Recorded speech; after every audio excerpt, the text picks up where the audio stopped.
Thank you for joining me on the podcast once again, where every day we explore a different area of how technology is impacting our life, our work, and even world, and also explore areas that you probably don't automatically associate with technology. Now, today we're going to explore a side of cybersecurity that is often hiding in plain sight. And when I say that, I mean the complex digital supply chains that are holding our modern economy together. One of those things that I think we're all pretty guilty of taking for granted.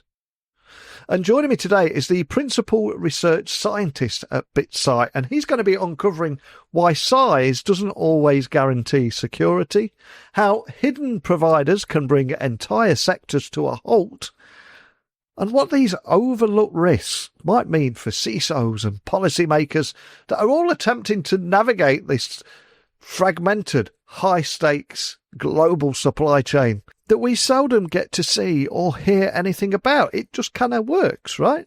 Well, sometimes it doesn't. A few years ago, we all saw what happened when that grounded to a halt. But today, we're going to look at the tech behind all of that. So enough from me. Let me introduce you to today's guest. So a massive warm welcome to the show. Thanks for joining me today. But can you tell everyone listening a little about who you are and what you do? Hi, so my name's Ben Edwards. I am a principal research scientist here at Bitsight, and I have the really enviable job of taking this massive amount of data that Bitsight collects and kind of correlates and presents to customers. But I get to do kind of foundational research and publish that publicly. So I handle a lot of white papers, reports, blog posts, but it is kind of a fresh field to just do cool research on cybersecurity data. And really, I'm a data scientist at heart, but I do cybersecurity work because I think cybersecurity has the best data. And that's where I've worked, since grad school, is in cybersecurity, but with kind of a data science statistics bent. So I have a great job of being able to work in vulnerabilities. I've done application security stuff before, all our internet scanning, and just make cool visualizations, do statistics. I love statistics, if that's a weird thing, and build these models and put them out into the world and hopefully make people more secure by sharing this information. Well, it's so timely that we get you on today, because I recently discovered your under the surface, undercovering cyber risk in the global supply chain research. We've also just had the biggest breach ever with something like 16 billion username passwords leaked. So I'm curious, when you're digging into over 60 million digital supply chain relationships when you were doing your work, what finding caught you most off guard? Did anything surprise you? Because you've been in this game a while. You probably think you've seen it all, but what caught you most off guard? So you always have hypotheses going into these things, and I think when they're kind of disconfirmed is the most interesting thing. So particularly when we looked at these findings, we were thinking that some of the really larger providers would have necessarily better security, right? They are really big. They serve a lot of customers, and because of their prominence, they were probably going to be better at this. And really, we found it's not the case. They're not worse off necessarily, but we don't find a huge correlation between the market that a provider serves, that big web that they serve, and the how good they are at various measures. Now, sometimes that's the case. Standards, things like email security standards, getting their SSL certificates right, those kinds of things, big companies tend to be good at because you can hire IT folks who have that expertise and you kind of have to do it once. But we found organizations that were very, very large and had really great security and ones that had maybe less good security. And I think one of the conclusions we drew out of this is that these organizations have a lot of attack surface. As you scale up and get large and you're serving tens of thousands, hundreds of thousands of customers, you have yourself maybe, hundreds of thousands of employees. The attack surface that you have to manage, your IT surface, grows, right? You have more assets that have to be internet facing. Your customers have different needs. Your internal employees have different needs. They need different software and different things. And all of that kind of scales in a way that's harder and harder to manage. And there's these really hard, complex interactions between what services you're providing. And so that kind of growth and the fact that there was no real correlation between how big you are and how good you are at security was really interesting to me. I expected it to kind of go one way or the other, and I could think about a hypothesis of why that was the case. But just the scope for these really large organizations, you have an opportunity to be good at security no matter what. Now, but obviously, I'm here in the UK, and worryingly, the report showed that the UK supply chain is about 10% larger than the global average. So, why do you think the British organisations have developed such broad supplier networks, and how does that impact their cyber resilience overall? Yeah. Well, so I don't want to contradict you on the second question on your own podcast, but I don't think it's worrying. I don't think that's worrying at all. So first of all, I guess I want to give some context to what that 10% means. So when we looked at supply chain size, what we do is we take an organization, and we would see how many different producers that they actually used, right? And so, in an economy, everybody is a producer and a consumer. We're all trading goods and services as we go. But in the report, we make this distinction between providers or organizations who we measure providing products or services digitally versus those consumers where they're providing something to somebody, but we don't have visibility. We can't necessarily see it. And so we can measure by the number of products that organization uses, the number of providers that provide to them, the number of kind of internet facing assets they have, like what your web application, your website, all the remote stuff that your users connect into, all the other stuff that's hidden under the surface that necessarily, like your general employees don't necessarily see, but we measure as we're scanning that internet. And so all of those things, as we look, if you look at kind of the median value for UK organizations, it's about 10% higher for most of those things. And I think it's between 9 and 12% if we want to be really precise. And I do, because I'm a nerd. But the question is, like, why is that the case? And I think a large part of it is the UK, like the EU, like the US, has moved forward in this digital economy. We are doing a lot of work trying to kind of I don't want to say outsource, but offload a lot of those services that you might have developed in-house 20, 30 years ago, right? So if you're a construction company, there's really no reason that you need to build a website. You go to Squarespace and you get the website built for you, and you have them host it, and you do that, and you focus on your core competency. And as we're seeing business seeds kind of grow and evolve through marketing, sales, just kind of any aspect of business you can think about, that getting outsourced. A lot of that is developed in the US or the EU. And so it's easy to go grab these producers. And I think, if we're comparing the UK to globally, that 10% isn't like a huge, big difference, I think. I think we're seeing that a lot in kind of Western countries. There is this kind of larger supply chain for those organizations. Again, not necessarily bad, not necessarily worrying. Because you can, like I said in the first question, you could be big or small and have good or bad security.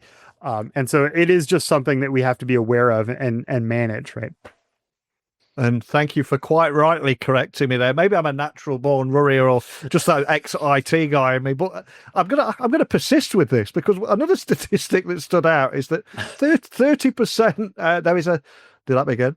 One statistic that stands out to me is the 30% reliance on Chinese military-linked firms within the UK supply chain. So put me at ease here. Are there any implications on this for both companies and policymakers, or just something we need to be more aware of? I think this is genuinely a worry. I think you got this one correct. So a little more context, because I love to expound on context here. So when we're measuring these organizations, we can say, hey, this provider we happen to know is headquartered in China. And then there was, among that subset of providers that are in China, there is a subset that the United States Department of Defense, going back years, has labeled as Chinese military companies, which is to say that they think that the Chinese Communist Party's military is directly involved with the management and oversight of that organization. The list is fairly extensive. I don't remember the whole list that's from the DoD, but for us, we found, I think there was 6 to 8 that had really high consumers, both in the UK and the US, who were using those companies. So we can think of companies like Huawei producing that kind of hardware, Kihu 360, which also produces telecom hardware, China Telecom and China Unicom setting up infrastructure, which if you're a global company doing business in China, it's likely that you're going to have to use those companies if you need to make an interconnect, right? So if you're a telecommunications company. And so when we say 30% reliance, what we really mean is if we kind of take a measured size of the entire US or UK supply chain, because the 30% number is about the same for both countries. And what we mean by that is if we take all the kind of consumers within the country that we can measure and look at like their annual revenue, about 30% of the company's annual revenue, all the companies, if we add them up, that 30% is like, that's who's using. So we may have some very, very large companies that may kind of account for more than like smaller companies. So we shouldn't think of it as a simple fraction. It's like a weighted measure of the supply chain. We go about this in great length in the paper in case anybody wants to read about it. But I do think this underscores kind of some troubling things. We are at a point of high geopolitical tensions, I think, to say the least, in a place where we could think about the US or the UK saying, you know what, you can't use Huawei at all. I mean, we've already kind of said that, but there's no real repercussions or enforcement of that, for at least in the US. But there may come a point where it's like, we got to get rid of it. This is from on high. We're going to get rid of it. And it's going to be a lot harder for organizations to just do that cold if there is this entanglement within the supply chains. And of course, if you have a EU provider, if you have a South American provider, and they're using this technology, that fourth party risk is there as well. So trying to disentangle these supply chains and be able to say, hey, the companies on this list, you can't use them anymore. That's going to be a lot more difficult than just saying it and getting replacement parts, right?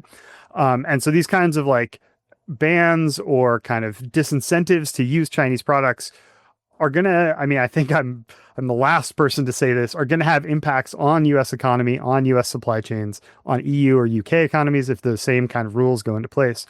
And that kind of disentangling is going to be hard and is risky for companies, right? If I have to spend a bunch of money on infrastructure, that's coming out of my bottom line, likely, or I'm going to have to raise prices. Yeah. And having scanned the report, I'd love for you to explain a little bit more detail, this idea of hidden pillars in more detail. So how do these smaller, often overlooked providers, how do they end up holding so much influence over entire industries? It's one of those things that we seldom talk about, and I suspect many people listening are blissfully unaware of. Yeah. So I think that there are kind of two ways that we can view this. So first, we have to talk about this kind of market share idea, which I just mentioned with the Chinese supply chain. It is really not just how many organizations you serve, but the size of those organizations. So one important example would be, remember the CrowdStrike incident from last year, where CrowdStrike rolled out this problematic update, a bunch of computers went down. It happened to affect Delta Airlines quite a bit, right? And so over the course of the weekend in July last year, most of the Delta Airlines were kind of down. But that had a huge effect on kind of downstream flights and air travel in general. Now, Delta Airlines is really big, which is part of the reason it was such a big deal. Had that been maybe Alaska Airlines or my local favorite Sun Country Airlines, that might not have been a huge impact on air travel overall, right? So one company, Delta, makes a bigger difference when they go down than a smaller airline. And so we want to be able to think about that as far as if you're serving really, really big companies, a few maybe really, really big companies, then those are maybe going to be more important than if you serve a lot of very small companies. So we had a couple examples in the report that were kind of interesting. So one, a lot of oil and gas companies, they tend to be highly interconnected. They tend to be very, very large. And so even though they serve a small number of companies, they tend to have like maybe potentially large downstream impact. One I can think of is Koch Industries, which is kind of semi-famous here in the United States. But they only serve about like 1% of all companies, but something like 25% of the global supply chain. So this is a company where not a huge number of connections, but really important ones that have. There's a number of open source projects that so for example, PyTorch, which was anybody for a long time who was doing kind of deep learning before it was all AI, was using PyTorch or TensorFlow, right? So PyTorch is actually used by quite a lot of tech companies, really large tech heavy companies, but it's an open source project. It's backed by Meta, but the core team is pretty small. And so we can also think of that as like not a huge number of direct connections, but really, really like well used by large companies. And that's like software supply chain. They had an incident, I think a year and a half ago or so, where potentially some keys were compromised to their main code repositories. I don't think anything ever came about it. I don't think it was actually ended up being an incident, but it was a potential incident. And so like those kind of PyTorch, software that is used by everybody, that can potentially be a hidden pillar in the sense of it doesn't look like much, but it is. The other place that we found was really interesting is like if you break down the global supply chain into kind of buckets. So let's talk about aerospace. Now, there's a company within the aerospace industry called Aptiv, and they make parts.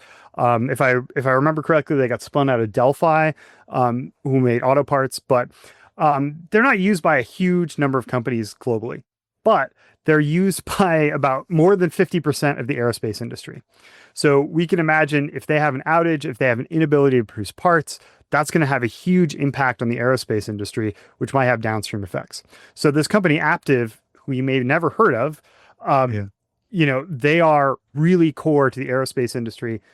And so they're core to everybody, even though they're not globally important.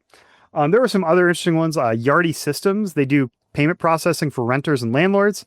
So when you pay your rent, maybe you pay it through Yardi Systems. You can imagine a data breach involving personal information would be a big deal for them. You can imagine a service outage at the end of the month. Renters will not be able to pay their rent. Landlords will not be able to collect their rents. If landlords can't collect their rents, maybe they can't pay the mortgages on the properties. And so that could be a big one. Again, small overall, but really focused in the real estate industry. This happens regionally too. We did some analysis for the United Arab Emirates. They have a really high dependence on PowerSchool in their education, which is an online learning platform. So not a huge thing globally, but like 20% of UAE schools use PowerSchool. So they may not know that they have that huge dependency for their students in the school, but it's there. So. Wow. And when I'm looking at the report, other words or stats that jumped off the page was providers often face more cyber challenges than the businesses that they actually serve, despite scoring really well on some of those security standards. So yeah, where are they most vulnerable and why is this imbalance happening? So I think it's mostly a measure of scale. So I can't go being a data scientist and like a nerd, I can't go without saying our data can't cover everything, right? Yeah. So we don't have visibility into the entire supply chain. But what we do have visibility into tends to be stuff that is easily visible or more easily visible for that matter. So we collect a lot of data, we purchase a lot of data, and I think that is going to be somewhat biased towards larger organizations, right? And so going way back to the previous question, if you are a larger organization, you're going to have more attack surface. Yeah. And so these providers, if you scale out, you have a lot of technology out there that you're serving folks. I mean, think of the vast swaths of the internet that Amazon, AWS owns, right? That's going to be easy for us to measure. And we're going to be able to associate that with individual companies that are using their cloud services. But at the same time, they have a lot of infrastructure that's just out there. And so we're going to be able to measure that. And so the larger you are, the more attack surface you are, and the harder it gets to manage. And I think that's part of why we see kind of this creeping bias towards the larger you are, the larger your attack surface, and kind of the more likely you are to not be able to necessarily keep up. with those things. Now, we do have organizations that do really well. Like the correlation's not hard, right? But like on average, there are these differences with providers who are large, who have to put that stuff out there. They're gonna be a little bit worse than everybody else. Yeah. And a question I've got to ask, if the modern supply chain is so interwoven, so complex, is it realistic for companies to have genuine end-to-end visibility, or are some blind spots always unavoidable? Because over the last few years, there's been a lot of promise from, I don't know, emerging technologies like blockchain that promise to solve a lot of these problems. But how do you see this playing out? So I think the first question is like you're not going to have visibility, right? Yeah. You can have your IT locked down really hard. You're going to have employees who are going to be like, you know what, I need this app to do my job, and I'm going to install it. IT be damned. And so maybe like, we call some of this also like shadow IT, where infrastructure gets set up on the side and you may not be aware of it. We are masters of discovering this. As a company, I don't mean to toot my own horn too much, but we'll be doing scanning. We'll find some infrastructure and be like, hey, buddy, did you know you're running like 2 outdated versions of Apache on this IP address? And the company goes, that's not ours. I don't know what you're talking about. And then we give them some evidence. They're like, oh, I'll talk to Phil about that because that shouldn't be there. So like it is hard, right? And anybody who's worked, for example, in education, so like at a university. Managing all the infrastructure that gets set up at a university is just a nightmare. I was in grad school in the computer science department, and we had our own parallel IT. We had grad students setting up servers, connecting out, setting up experimental software, applications all over the place. And so I think, like knowing visibility into your entire supply chain is going to be tough, right? But not insurmountable.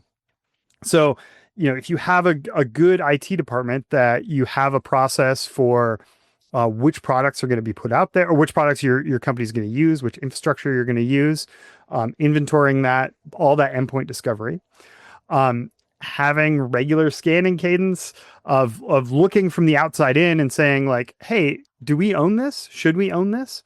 And doing that on a regular basis and continuous basis, because it's not enough to just be like, this is what we're using. This is my inventory. That's set. I'll check it every 6 months. You got to kind of do better than that to make sure you have that visibility. Even then, that's all your first party, right? That's your critical providers. That's like, I'm using this cloud service provider and I'm using this payment processing provider. You don't know where the concentration is beyond that portfolio. And so this was going back when we were talking about kind of industry and regional concentrations for these hidden pillars. There may be that same concentration within your third parties. So for example, if all your third party providers, all your service and technology providers, if they all use Amazon and they're all on EC2, then essentially like an outage on Amazon EC2 on US East, maybe that's a huge deal for you, even though you don't use it. Yeah. So there is kind of like a staging, like you have to know thyself first, and then you can kind of step out and try to know your providers. And then once you can do that, you can maybe also start asking security questions of your providers and asking where those concentration risks are. Not to say you won't be able to do everything about it, but it is like something, at least if you know, you can start planning contingencies and stuff. But I'm very much tech, and the internet is a socio-technical problem. We're people. There's people operating in this. They're using technology in ways that it's not meant to be, intentionally misusing it or not. And you're not going to be able to do it. So it is a continuous job. It's a continuous resilience job to do that discovery and that help and understanding of where you are within the supply chain. And despite my tendency to worry, I am a solutions, not problems kind of guy at heart. So from your perspective, what immediate actions should CISOs and risk managers, what should they be prioritizing now based on some of the risks that were highlighted in your research? What should they be doing? Yeah. So one thing that we didn't dive into too much, we have an inkling about, but it's really hard to do at scale, is understanding what's important to your company. Yeah. So, for example, I can say, hey, it looks like you use Apache for all your web services. Looks like you've got Fortinet devices kind of on your edge to do firewall and stuff. Internally, maybe we can see you do Visa as a payment processor, and we can enumerate all these technologies you use. I don't necessarily know which ones are critical to you. So it may be that all the stuff that's hosted on Amazon is like, that's your web application, that's your day-to-day business. All the stuff that's hosted on Azure is just your website. And so knowing which parts are critical and which parts aren't is something that's really hard to do at scale, although we make some attempts. But knowing which parts of your supply chain, after you've enumerated, after we did all that stuff before, after you've enumerated it, what is most important? And so that's what I would say, and try to rank that and say, this is the provider I can't live without. This one I can't live without. This is just providing a widget on my website, and if it goes away, no big deal. Once you have that, I think the next step is really to say, hey, what's the security? Are there apparent problems with those providers that are really critical to me, right?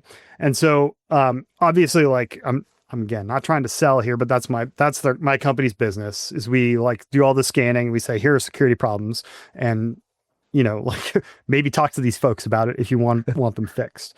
And so try to address any security problems with those critical vendors and say, hey, I'm worried because you're running, 2 versions out of date on this particular piece of software, and that's known to be exploited in the wild.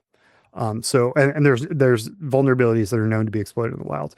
Can we fix that? Because I need you not to go down. We've also talked about, those hidden pillars like Aptiv. It's totally possible that's a critical supplier for a bunch of the aerospace industry, but they don't know. So they all know that's critical to them individually, but they may not know that as a collective. And so being able to kind of all come together and say, you're a critical provider, you have security problems, us and these 15 other companies would like you to fix them, please. And I'm not picking on Aptiv either, right? Like, so I actually don't remember if they do very well or not in the security section. I just know that they're a critical provider. But getting that idea of trying to communicate the risk that you pose or that they pose to you. One thing that came up actually from an external source as we were doing reviews of the report was also like knowing your own criticality. So if you're a provider, and I think CrowdStrike's a great example of this. We like to be like, oh, we're everywhere. Everybody uses our product. It's really great. There's inherent risk to you if you make a mistake. So when they rolled out this update that wasn't quite right and caused all these companies to lose all this downtime, a lot of folks were mad at them, and they got sued, right? Like there's still litigation ongoing about that incident.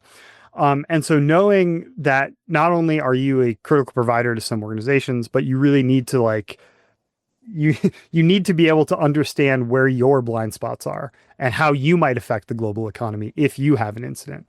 And so I think that kind of goes both ways, both understanding the risks from others, but also understanding your risks to others.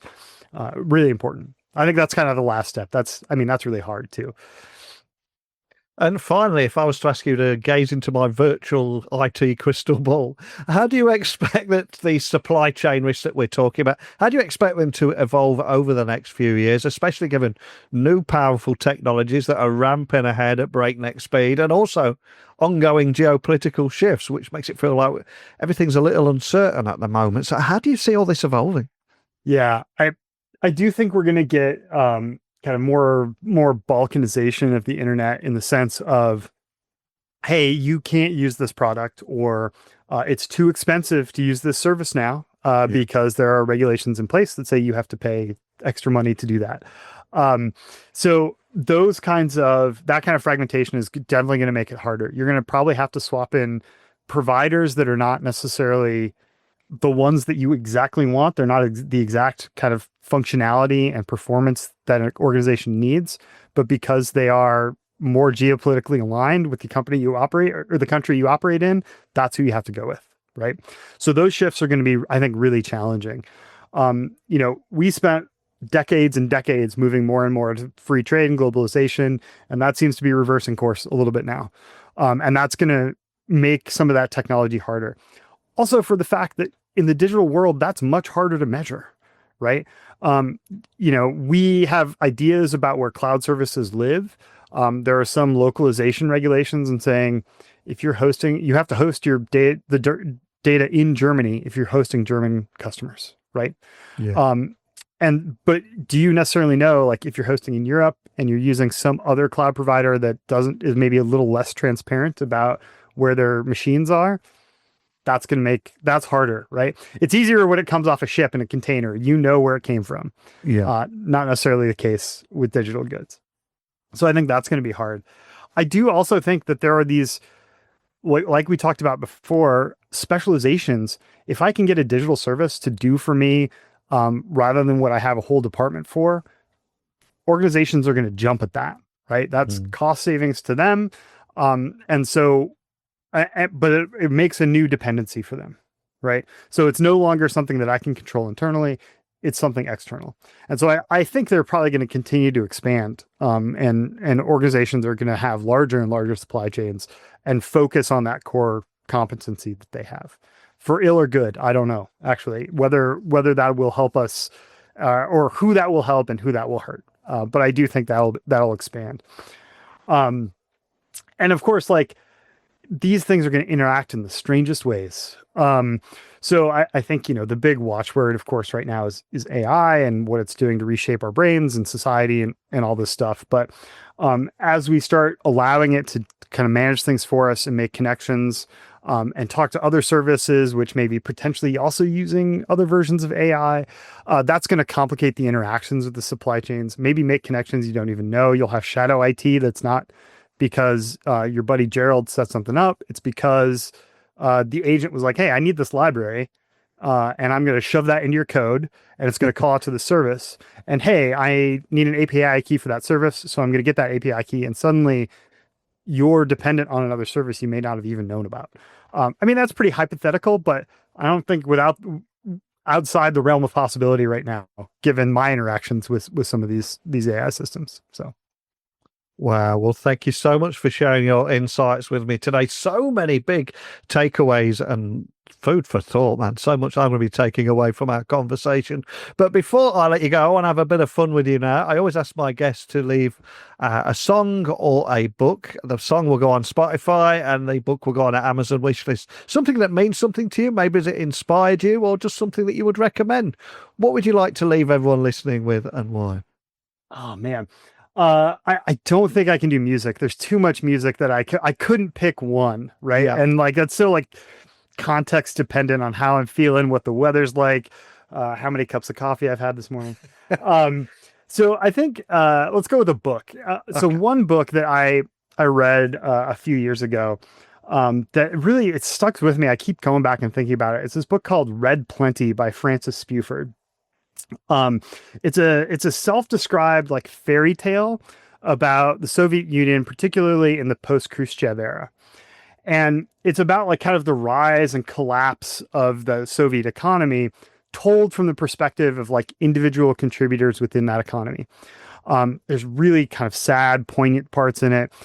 There's incredibly like hopeful parts. And you see these individuals really trying to work within the Soviet system to make it succeed. Like they believe in it. But there is this technological or this like kind of complex system resonance of, yeah, you can have a 5-year plan. But people are going to try to work and make it work, maybe not in the way that's intended.